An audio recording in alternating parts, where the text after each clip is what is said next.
하나님의 말씀입니다. 마태복음 28장 16절에서 20절까지. 마태복음 28장 16절에서 20절까지. 신약성경 52면 되겠습니다. 52면 28장 16절부터 저와 여러분이 한 절씩 교독하겠습니다. 이 말씀은 하나님의 말씀입니다. 아멘. 11 제자가 갈릴리에 가서 예수께서 지시하신 산에 이르러 예수를 보고 경배하나 아직도 많은 자들이 있다. 예수께서 나와 말씀하여 이르시되 하늘과 땅의 모든 권세를 내게 주셨으니 그러므로 너희는 가서 모든 민족을 제자로 삼아 아버지와 아들과 성령의 이름으로 세례를 베푸고 다 같이 있습니다. 내가 너희에게 공부한 모든 것을 가르쳐 지키게 하라. 그럴지어다 내가 세상 끝날까지 너희와 항상 함께 있으리라 하시니라. 아멘. 전반기가 끝나는 주일입니다. 이제 다음 주는 7월 달에 시작되죠. 그래서 이제 몇 초 감사 주일도 다음 주인데 우리 전반기 동안 수고하셨습니다. 주의 이름으로 사랑합니다. 이렇게 인사 한번 할까요? 네, 수고하셨습니다. 사랑합니다. 수고하셨습니다.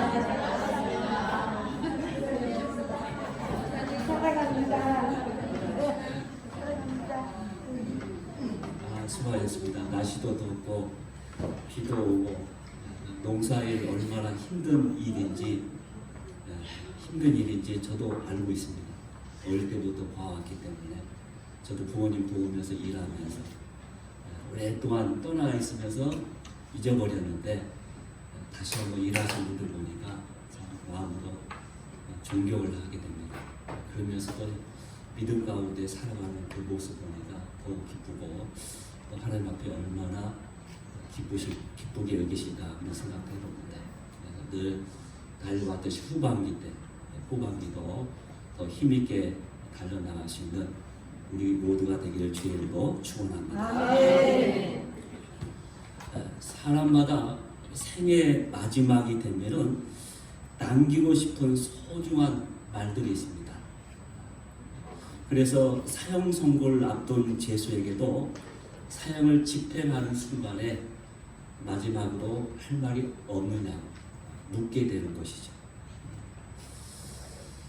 여러분 마지막 순간에는 그 순간에 나를 지켜보는 그 사람들에게 여러분은 무슨 말을 남길 것 같습니까? 어떤 책에 보면 통계에 의하면 마지막에 제일 많이 남기는 말들은 어떤 말들이 있냐면 공통적으로 사랑해, 미안해, 그동안 수고했어, 그 다음에 고마웠어, 그런 말들입니다. 근데 거기에는 꼭 부자가 되거라, 꼭 나같이 살지 말고 성공하라, 그런 말들은 한마디도 없습니다. 모든 사람이 한결같이 마지막 순간에는 그런 말들을 하게 된다고 합니다. 믿음의 거장이요, 지금도 한국교회가 가장 존경하고 계시는 한경지 목사님이 계십니다. 저도 이분을 상당히 제일 존경하고 좋아하는 분인데요. 이 한 목사님이 2013년 3월 8일 86세의 나이로 세상을 떠나시면서 그의 죽음을 지켜보는 가족과 성도들에게 마지막으로 이런 말씀을 하셨습니다. 예수 그리스도를 믿으십시오. 그분만이 능히 여러분을 구원하실 수 있습니다. 라고. 참 대단하지 않습니까? 주위의 기락성 같은 목사님들, 장로님들, 참 대단한 분들이죠. 자, 그런 분들이 지켜보고 있는데 그들을 향해서 예수를 잘 믿으라, 오직 그분만이 우리를 구원하실 분이라고 말씀하셨다는 겁니다.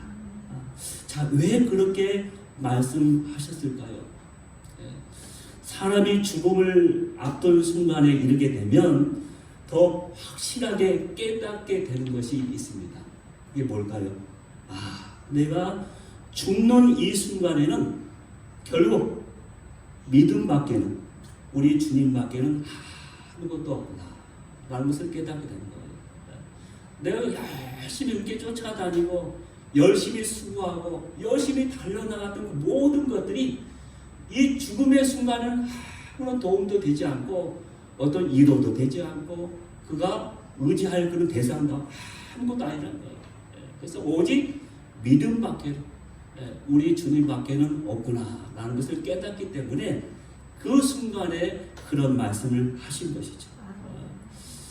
오늘 본문에 보면 예수님께서 제자들과 이별하시면서 주신 마지막 말씀, 마지막 유언이라고 할 수가 있습니다.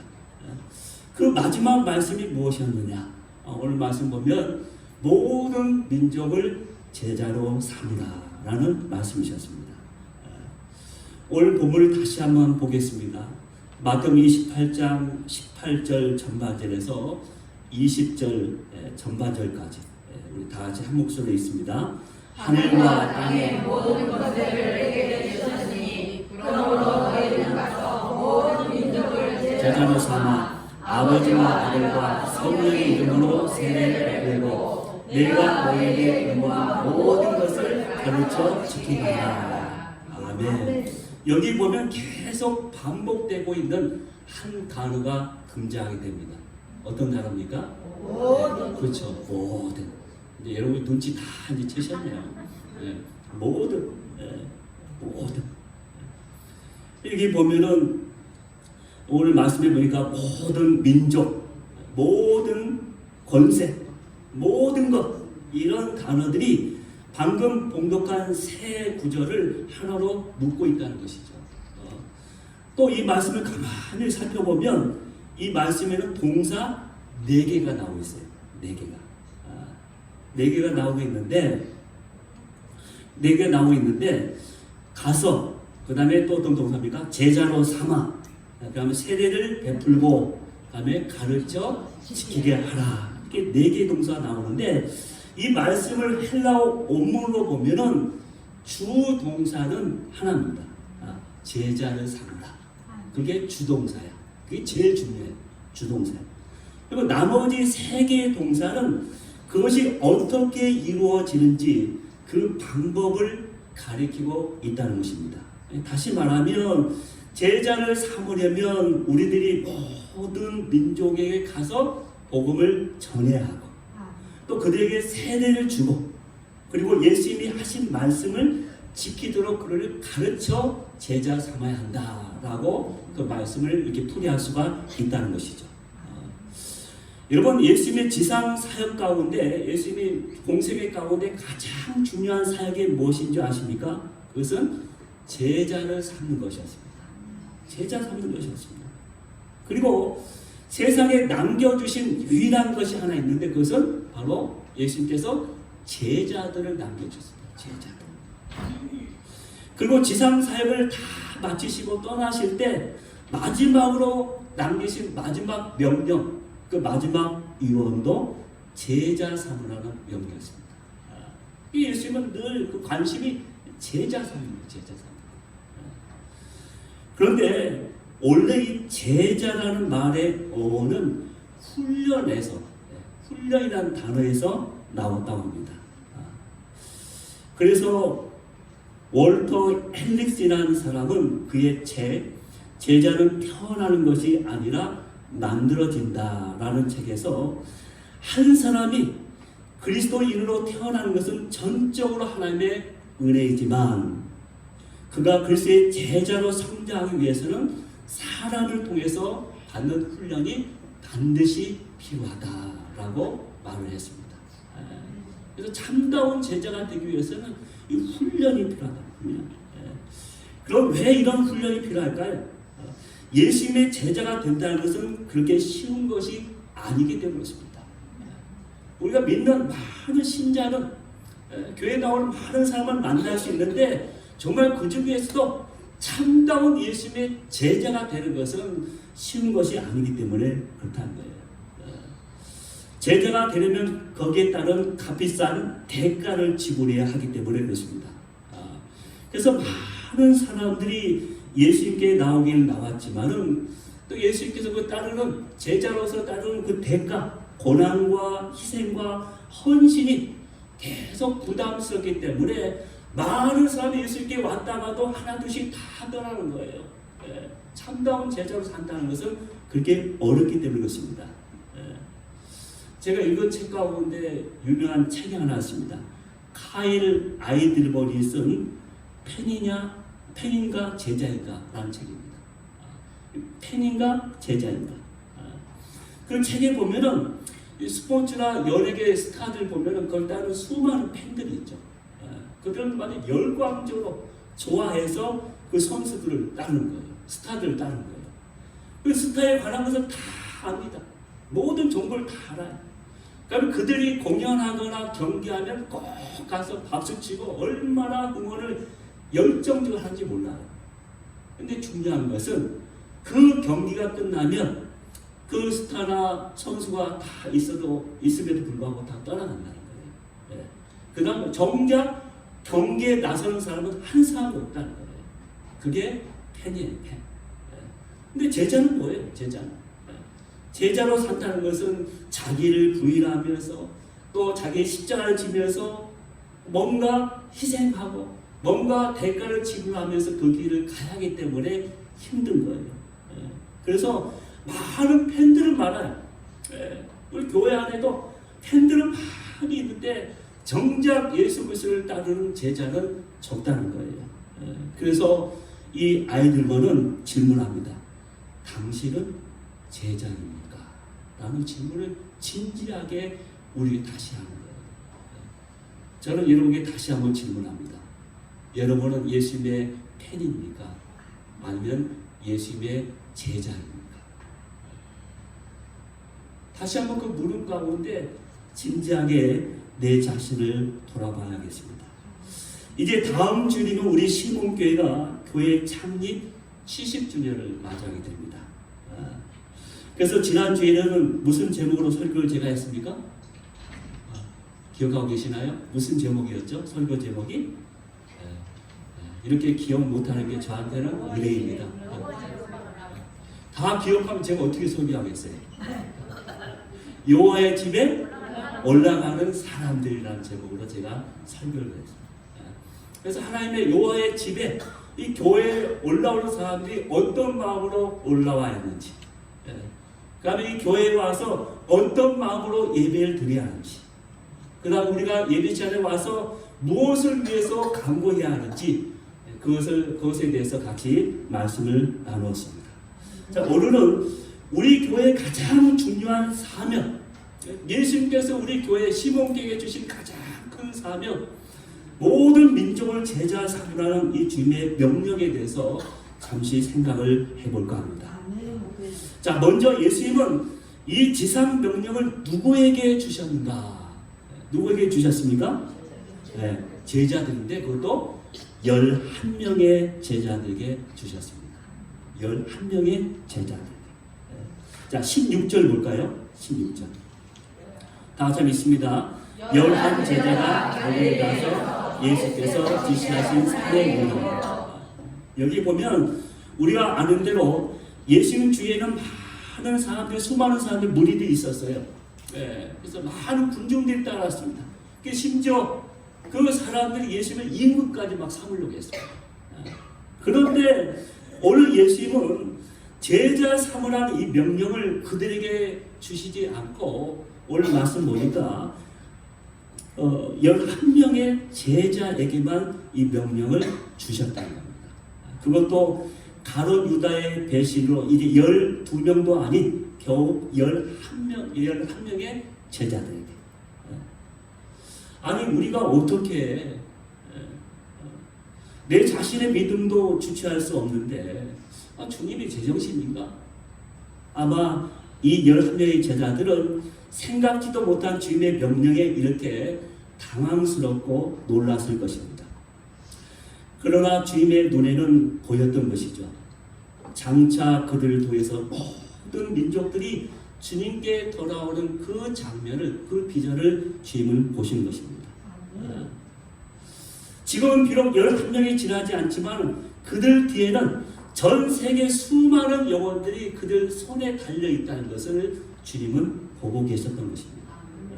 그래서 주님은 가서 제자 삼으라고 말씀하시면서 이제는 모든 민족을 해서 모든 민족을 제자 삼으라고 말씀하신 겁니다. 이 모든 민족으로 이 말씀 속에는 세계를 향한 주님의 비전이 이미 들어 있었다는 이야기죠. 그런데 전에 예수님께서는 이방인에 대해서 어떻게 말씀하시고 어떻게 행동했는지 아십니까? 전에는 예수님이 이렇게 말씀하시지 않았어요. 예를 들어서 마태복음 15장에 보면 한 가나안 여인이 예수님께 나와서 소리질러 말합니다. 다윗의 자손이여 나를 불쌍히 여기소서 내 딸이 흉악한 귀신에 들렸나이다 하면서 도움을 구하거든요. 그런데 성경에 보면 이때 주님께서는 평소와 다르게 그 여인을 쳐다보지도 않고 한 말씀도 안 하십니다. 지금까지 주님께서 그렇게 하신 적이 없는데 이때는 그렇게 하신. 그러다 옆에 있던 제자들이 예수님께 아니 주님 좀 어떻게 좀 해보십시오. 시끄러워 죽겠습니다. 주님 이게 어떻게 해주셔야지 안 되겠습니다. 그러자 예수님께서 겨우 마태복음 15장 24절을 보면 이렇게 말씀하십니다. 다 같이 있습니다. 나는 이스라엘 집에 잃어버린 양에는 다른 데로 보내심을 받지 아니하노라. 나는 이스라엘 집에 잃은 양만 향해서 간다. 그들만은 내가 대상으로 찾아다니면서 사역하지 저는 상관없다. 난 관심 없다. 라는 뜻이에요. 이랬던 주님이셨죠. 그런데 예수님께서는 이 부활하신 이후에는 확연하게 달라졌다는 것을 오늘 우리에게 말씀해주고 있다는 것이죠. 이제는 이스라엘의 지경을 넘어서 모든 민족에 가서 제자를 삼으라는 거예요. 이제는 이스라엘 다만에 갇혀서는 안 되고 모든 민족을 향해 가야 한다는 거예요. 여기서 모든 민족이라는 말은 가까운 우리의 가족부터 시작해서 우리가 생판 모르는 모든 사람까지 다 이루는 이야기입니다. 이루는 말이죠. 또한 나와 친한 사람부터 시작해서 나와 원수 같은 사람들까지 다 이 모든 민족 안에 포함되어 있다는 것을 우리는 알아야겠습니다. 그러므로 우리 스스로가 복음을 가지고 사람을 차별해서는 안 되는 거예요. 저 사람 믿을 것 같아서 내가 복음을 전하고 저 사람 정말 믿지 않을 것 같아. 아무리 교회 나오라 해도 안 나올 것 같아. 그래서 내가 그 사람을 무시하고 내가 떠나간다는 것은 맞지 않다는 것이죠. 왜냐하면 이 구원의 복음은 모든 사람들이 들어야 할 세상에서 가장 기쁜 소식이기 때문에 그렇다는 거예요. 그래서 모든 사람에게 이 복음이 전해져야 한다는 것이죠. 자, 우리가 살펴본 대로 예수님은 제자 삼으라는 명령을 11명의 제자들에게 주셨다고 말씀드렸는데, 그런데 더욱 놀라운 것은 그들 중에 심지어 의심하는 제자들도 있었는데 그 명령을 그 제자들에게 주셨다는 거예요. 17절 다 같이 한번 있습니다. 예수를 배웠고 경배하나 아직도 의심하는 사람들이 있더라. 의심하는 제자들도 있었는데 그들에게 이 엄청난 명령을 주셨다는 거예요. 그것도 마지막에 선택해서 그 사람들에게, 그 제자들에게. 여러분, 당시 예수님의 제자들을 둘러싼 분위기는 몹시 혼란스럽고 어수선한 상황이었습니다. 오늘 말씀 보기 전에 그 전에 마태복음 28장 11절에서 15절에 보면 예수님을 죽이는데 앞장섰던 대제사장들과 이 장로들은 빈 무덤에 대한 군인들의 보고를 듣게 됩니다. 그러자 그들을 매수해서 제자들이 훔쳐갔다고, 시체를 훔쳐갔다는 거짓 소문을 널리 퍼뜨리게 만들었거든요. 그래서 상당히 어수선한 상황이고 이 제자들은 상당히 이역을 받는 그런 분위기였습니다. 반면에 가룟 유다가 빠진 11명의 제자들은 주님께서 명한 대로 갈릴리로 갔던 것이죠. 왜냐하면 예수님의 죽으심과 유다의 비참한 죽음은 그들에게 큰 충격과 두려움을 주었기 때문에 그렇습니다. 또한 예수님의 죽으심으로 제자들의 기대와 희망도 이제 완전히 산산조각이 나버렸거든요. 그런 차에 그들은 최후의 만찬 때 예수님께서 갈릴리에서 만나자는 그 말씀을 기억하고 갈릴리로 갔던 것입니다. 자, 그렇다면 왜 예수님께서는 이 갈릴리에서 제자들과 만나자고 하셨을까요? 여러분, 예루살렘은 제자들에게 어떤 도시입니까? 죽음과 슬픔의 도시입니다. 공포의 도시입니다. 그들에게 절망을 주었던 도시였습니다. 반면에 갈릴리는 어떤 장소입니까? 제자들에게 바로 아름다운 추억이 깃든 장소였습니다. 제자들은 갈릴리에서 예수님을 처음 만났고 그들은 이곳에서 사람을 낚는 업으로 살겠다는 삶의 의미와 목적을 가지게 되었고 또 그들은 이곳에서 주님을 만남으로 어떤 인생에 대한 설레임을 갖게 만들었던 그런 땅이었죠. 그런 장소였죠. 그러므로 갈릴리는 그들에게 있어서 주님의 첫사랑의 장소요 영원한 신앙의 고향이었다고 말할 수가 있는 것이죠. 그런데 이것은 예수님도 마찬가지였습니다. 그래서 제자들 이곳에서 다시 만나서 새롭게 관계를 회복하고 싶어서 주님은 이 갈릴리에서 만나자고 말씀하신 것이죠. 자, 이렇게 해서 제자들은 예수님을 만나게 되었고 뵙게 되었고 경배까지 했다고 오늘 말씀하고 있습니다. 그런데 그런 와중에서도 예수님의 부활을 의심하는 제자들이 있었다는 것이죠. 여러분, 보통 사람들은 누구나 중요한 일일수록 아주 믿음이 가거나 탁월한 능력이 있는 사람에게 그 일을 맡기는 것입니다. 그런데 오늘 예수님은 소수의 사람들에게 그것도 자신의 부활을 의심하고 있는 제자들에게 막중한 사명을 맡고 계시다는 거예요. 우리 이해가 안 되죠.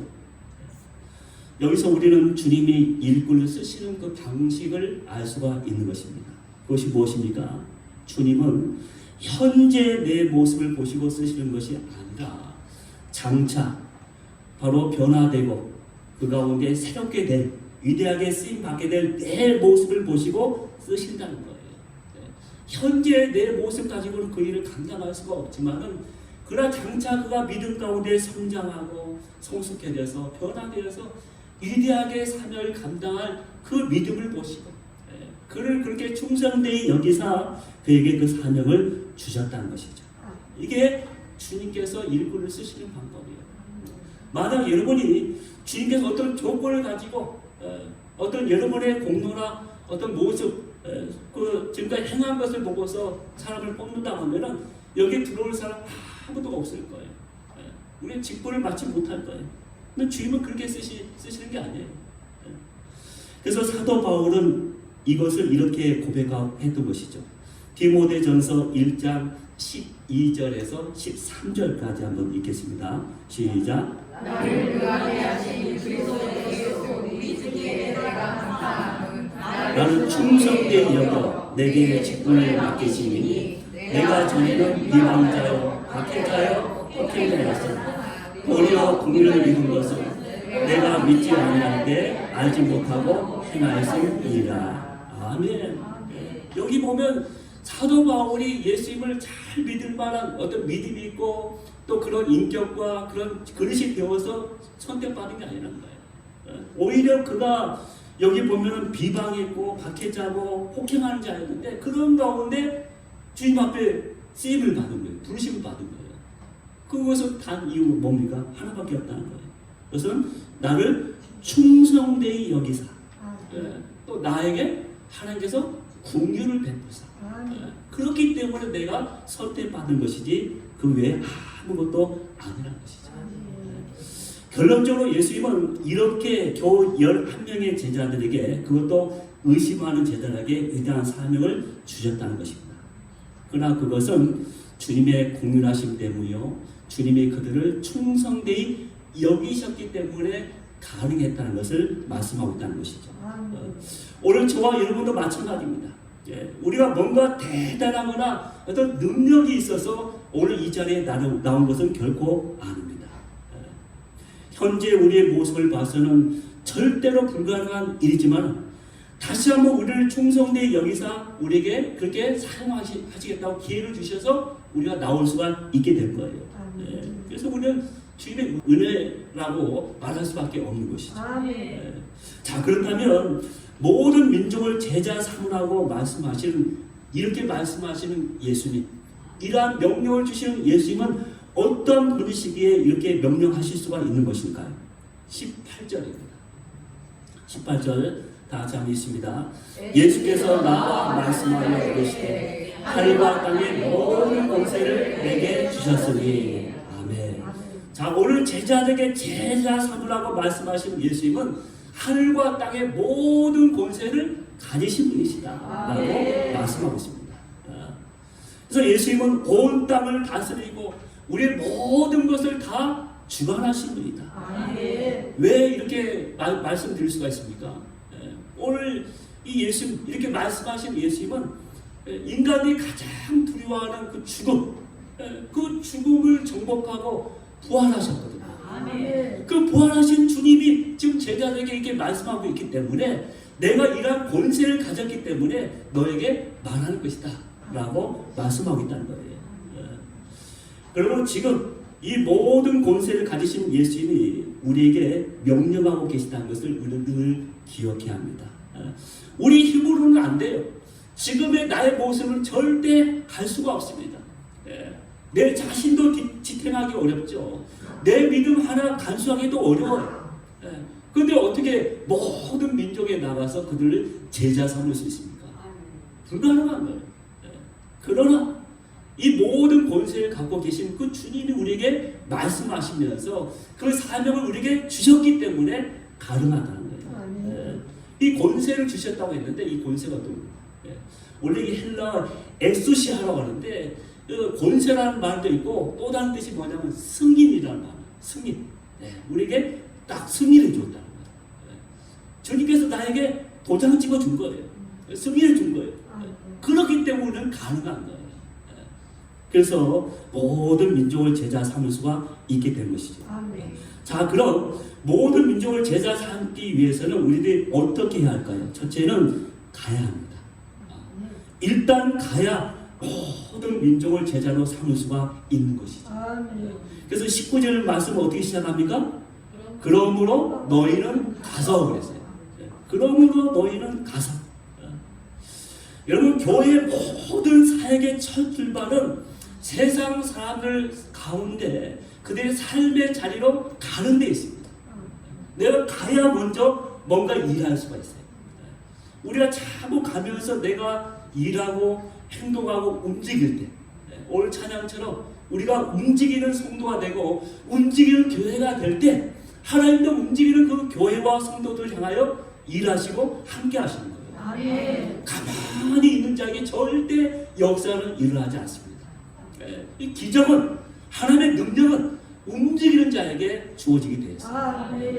조금 부족하고 연약해도, 내가 쓰러지고 실수해도, 조금 그 가운데 내가 부족해도 자꾸 그런 마음과 열정과 뜻을 정하여 하나님 앞에 나가서 일하고 움직이고 뭔가 들려가고 어떻게 하든지 몸부림치면서 뭔가 하려고 할 때 주님께서 그 길을 허락해 주시는 거예요. 그것은 우리의 생각 이상으로, 내가 계획하고 계산한 그 이상으로 나에게 부어주시는 거예요. 그게 하나님의 은혜예요.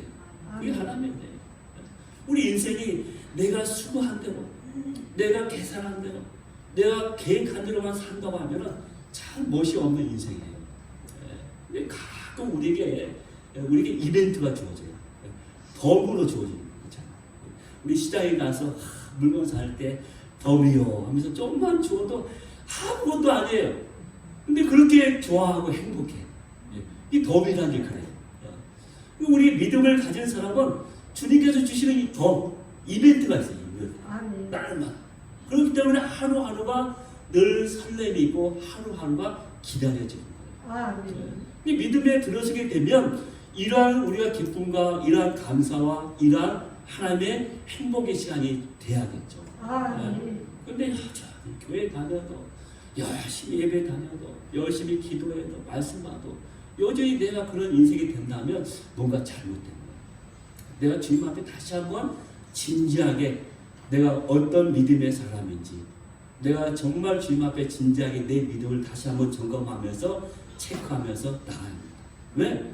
성경은 내가 그렇게 너의 인생을 만들어주겠다고, 내가 너의 빈자를 채워주겠다고, 내 자리 넘치나이다 그렇게 말할 수 있도록, 고백할 수 있도록 만들어주겠다고 했는데 여전히 내 인생이 믿으나 기도해나 말씀을 봐도 여전히 결핍하고 부족하고 여전히 뭔가 허전한다는 것은 뭐가 맞은 거예요. 중요한 것이 지금 문제가 된 거예요. 그래서 우리 다시 한번 믿음을 돌아봐야 하는 것입니다. 그래서 우리는 이 교회 안에만 머물러 있는 사람은 다 우리 역사가 우리의 모든 신앙의 궁극적인 지향점, 우리가 마지막에 가야 할 것은 세상이에요. 세상. 그래서 세상 가운데 그에게 빛이 되고 소금이 되어야겠죠. 그럴 때 그 가운데서 하나님이 역사하십니다. 우리 어느 정도 때가 되면 이제 어린아이가 젖을 떼야 하잖아요. 젖을 떼고서 거친 음식을 먹고 뭔가 영양을 더 섭취해야 합니다. 그래야 더 건강하게 자랄 수 있는 거예요. 어느 정도 때가 되면, 성인이 되면 독립해서 자기 인생을 살아가야 합니다. 근데 자꾸 자녀들이 그렇게 하지 못한다면 그걸 지켜보는 부모님은 얼마나 마음이 안타깝겠습니까? 우리도 마찬가지입니다. 교회 안에만 머무르는 것은 어린아이 시간. 성숙한 사람은 이제 세상과 우리의 삶의 자리에서 자기의 삶을 잘 감당하는 자가 되는 것입니다. 근데 이 가라고 했는데, 가라, 헬라어로 포르텐테스라는 단어인데 이 뜻이 참 재밌습니다. 원래 그 뜻이 뭐냐면 한계를 넘어서서 끝없이 지속적으로 나가라는 군사용어다라는 뜻입니다. 자, 우리가 가는데 가서 삶을 감당하는 그 장소는 만만치 않다는 거예요. 그래서 이 가라는 말은 전투용어예요. 끊임없이 힘들고 어렵지만 여러 한계가 있고 담이 있고 장애가 있겠지만은 그러나 끊임없이 가야 한다. 그게 너희의 사명이라는 것입니다. 그래서 총탄이 퍼붓는 곳이라도 가라는 것이죠. 왜냐하면 그것은 주님의 절대적인 명령이기 때문인 것입니다. 여러분, 교회의 선교와 전도는 가만히 앉아서 입으로 하는 것이 아닙니다. 우리의 삶을 통해서 해야 하는 것이죠. 삶을 통해서. 이제는 오라 해서 오는 시대가 끝났죠. 저는 교회 오라 오면 사람들이 많이 몰려왔는데 지금은 절대 그렇게 안 와요. 지금 요즘은 노방 전도 안 되고 그냥 말로 전도 안 돼요. 자기의 삶을 통해서 보여줘야 합니다. 근데 우리의 삶이 예수 그리스도의 복음이 돼요. 옛날에는 전도지도 주고 막 이렇게 했는데 지금은 안 해요. 우리 삶이 전도 편지가 돼요. 우리의 삶이 우리 전도의 향기가 돼. 그럴 때 오는 시대예요. 그래야 많은 사람들이 주께 돌아오게 되는 것이죠. 그래서 그런 사명을 감당해야 합니다. 그래서 주님의 명령을 우리가 늘 기억해야겠죠. 복음 전도자였던 루이스 팔라우라는 이 복음 전도자는 그의 책에서 교회는 걸음과 같다라는 말을 합니다. 교회는 걸음과 같다. 왜? 한 곳에 쌓아만 두면은 이웃에게 악취만 풍길 수밖에 없다는 거예요. 여러분, 걸음은 뿌려져야 합니다. 어디에? 밭에 뿌려져야 거름의 역할을 하는 거예요. 그러면 그 땅을 비옥하게 만들어서 아무것도 자랄 것 같지 않은 그 땅에서 엄청난 많은 수확을 거둘 수가 있는 거예요. 그래서 우리 한 사람 한 사람은 세상 가운데 거름으로 뿌려져야 합니다. 흩어져서 삶을 감당할 때 교회다운 교회가 되는 거예요. 그래서 우리 교회가 건강하고 교회가 성장하기 위해서는 물론 이게 모이는 것도 참 중요합니다. 모여서 예배드리고 또 우리 같이 서로가 따뜻한 교제하고 서로가 함께 기도하고 이것도 참 중요해요. 근데 왜 모였느냐? 흩어지기 위해서 모인 거예요. 흩어지기 위해서. 그래서 흩어지는 교회는 자꾸 성장하고 건강해집니다. 자기 삶 가운데. 그래서 우리는 그런 사명을 잘 감당해야 하는 것이죠. 하나님의 은혜로 내가 채워졌으면 이제 하나님의 힘과 능력으로 내가 그것을 내가 받았으면 이제 세상 가운데 그 힘과 능력으로 그 주님의 은혜를 나누면서 살아야 할 책임이 우리한테 주어졌다는 것이죠. 두 번째는 세례를 주며 제자를 삼으라고 말씀하셨습니다. 자, 세례를 주라. 그 뜻은 어떤 의미가 있을까요? 제가 길게는 설명 못하지만 로마서 6장 3절에서 4절 우리 다 같이 한번 읽겠습니다. 시작. 무릇 그리스도 예수와 하여 세례를 받은 이는 예수가 하여 세례를 받은 줄 알지 못하느냐. 그러므로 너희가 그의 중심과 합하여 세례를 받음으로 그와 함께 장사되었나니 이는 아버지 영광을 말미암아 그리스도를 죽은 날 가운데서 살리신 것 같이 우리도 또한 새 생명 가운데서 행하게 하려 합니다. 아멘. 무슨 뜻입니까? 이 세례를 주라는 뜻은 한 사람이 주님을 개인적으로 영접을 하고 그 다음에 그 사람의 제3의 확신을 갖기까지 도와주고 그 다음에 그 사람이 예수님과 연합된 삶을 살도록 도와주는 것, 옆에서 헬퍼 역할을 해주는 게 바로 세례를 주라는 의미입니다. 그리고 세례는 하나님의 백성이 되고 이제 교회의 한 공동체, 한 식구가 되었다는 하나의 증표죠. 하나의 표시죠. 그래서 세례는 참 중요한 거예요. 여러분 초대교회 때 이 당시에 이 세례는 어떤 의미가 있는지 아십니까? 또 세례를 줄 때 얼마나 엄격하게 줄 줄 아십니까? 우리 오늘날 교회에서 나오면 금방 세례를 주죠. 근데 이 초대교회는 세례를 줄 때 참 엄격하게 심사해서 주었다고 합니다. 제가 자료를 찾아보니까 먼저 세례 준비자로 등록을 하게 되면 그들의 믿음의 동기, 또 그들의 생활 상태, 그들의 직업 등을 다 엄격하게 심사를 하게 됩니다. 그래서 결핍 사유가 없어야 세례 준비자가 됩니다. 세례 준비자가 되게 되면 이제 자격이 되어서 되게 되면 2년 내지 3년 동안 수련 기간, 교육의 시간을 갖습니다. 그 다음에 그들의 변화된 삶을 증명해야 해요. 증명을 해가지고 그것도 심사를 해요. 그렇게 해서 그게 패스가 돼야 겨우 이제 그 자격을 주어지게 되는 거예요. 주어지게 되는데 다시 한번 점검하면서 사순절 기간 동안 사순절이 얼마 되는지 아십니까? 40일 동안. 사순절 기간 동안에 집중적으로 또 세례 교육을 받아요. 그래서 처음에는 세례 준비자가 되었는데 이제 세례 적임자가 돼요. 적임자. 이제 받을 수 있는 적임자가 됐다는 것이죠. 40일 동안 막 교육받고. 그래서 그걸 수료해야 그러고 나서 부활절 새벽에 세례를 받게 됩니다.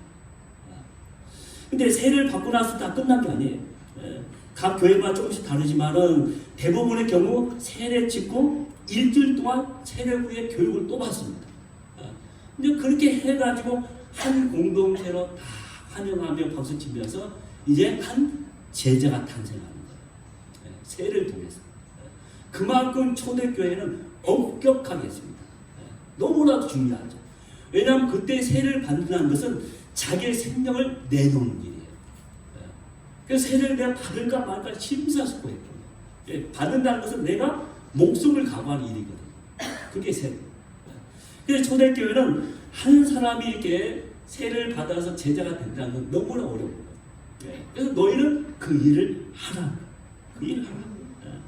세례를 베풀어서 바로 제자를 삼으라고 말씀하신 것이죠. 자, 셋째로는 가르쳐 지키게 해서 제자를 삼으라고 말씀하셨죠. 가르쳐 지키게 하라는 뜻은 어떤 뜻입니까? 예수님의 말씀에 순종하도록 도와주는 거예요. 여러분, 우리의 믿음은 순종으로 나타나는 것이죠. 순종으로. 그래서 믿음과 행함은 동전의 양면과 같은 것이죠. 지금 한국교회가 믿음으로 자꾸 받는 구원만 강조하다 보니까 이 행함에 대한 것을 강조를 못했던 거예요. 그래서 오늘날 교회가 그렇게 비웃음을 사고 세상의 웃음거리가 된 거예요. 세상에 소망이 돼야 하는데 그러지 못한다는 것입니다. 근데 이 가르치면은 앞서 걸어갔던 어떤 신앙의 모범이 있어야겠죠. 우리 가정에서도 우리 자녀들은 부모의 말이 아니라 부모의 뒷모습을 보면서 배운다고 하잖아요. 그래서 우리도 신앙에 본이 있어야 우리 따라간다는 거예요. 그래서 이제부터는 저와 여러분이 한 사람이 되어야 한다는 것이죠. 그래서 본을 보여주면서 내 뒤에 또 다른 제자가 계속 올 수 있도록 그 길을 열어줘야 한다는 거예요. 자, 그럼 결론적으로 우리가 어떻게 모든 민족을 제자로 삼을 수가 있습니까? 28장 20절 후반절을 한번 보겠습니다. 다시 한번 쓰여 있습니다. 볼지어다 내가 세상 끝날까지 너희와 항상 함께 있으리라 하시니라. 하늘과 땅의 모든 권세를 가지신 예수님께서 세상 끝날까지 너희와 함께 있기 때문에 함께 할 것이기 때문에 가능하다는 거예요. 모든 권세를 가지신 주님께서 이제 보호자가 되시고 그 모든 사명을 감당할 힘과 능력을 주시기 때문에 가능하다는 거예요. 여러분, 우리가 앞으로 계속 사명을 감당할 수 있는 것은 인생 동안 함께 하시겠다는 주님의 약속이 있기 때문에 우리는 세상에 갈 수가 있는 것입니다. 하나님은 오늘도 세계의 모든 민족들이 주께 돌아오기까지 일하신 하나님이십니다. 우리가 그 하나님의 마음을 깨달아서 주님 오신 그날까지 모든 민족을 제자로 삼는 그 주님의 명령을 저와 여러분이 우리 시목교회가 끝까지 잘 감당해서 이제 주님께 순종함을 말미암아 땅끝까지 이르러 예수 그리스도의 증인이 될 수 있는 저와 여러분이 되기를 주의 이름으로 축원합니다. 기도하겠습니다.